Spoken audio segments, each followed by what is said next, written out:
గతంలో 2023లో 19,000 ఆదాయాన్ని మాట్లాడినారు. వాస్తవంగా ఆ లెక్కకు వస్తే 2014లో కేవలం 10,000 కోట్ల రూపాయలు ఎక్సైజ్ ఆదాయం. చివరి సంవత్సరం 2023-24 చూస్తే అధ్యక్ష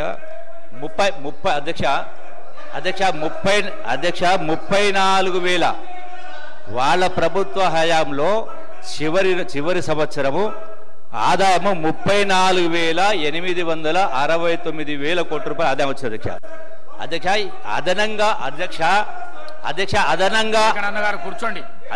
అదనంగా చూయించిన ఆదాయం అయితే ఉంది అధ్యక్ష. ఇది రేట్లు పెంచు కాదు అధ్యక్ష. పిల్ఫరేజెస్ టెక్నాలజీ యూజ్ చేసి అక్రమంగా కావచ్చు, అక్రమంగా ఇక్కడి నుంచి ఇతర రాష్ట్రాలకు వచ్చి రావడం కాదు, వచ్చేటువంటి దానిలో టెక్నాలజీని యూజ్ చేసి పిల్ఫరేజ్ తగ్గించి రాష్ట్ర ఆదాయం పెద్ద అధ్యక్ష. రేట్లు పెంచు, బిల్ షాపులు పెంచు కాదు అధ్యక్ష. ఈ వాస్తవాన్ని గ్రహించాలని కోరుతా ఉన్నా అధ్యక్ష.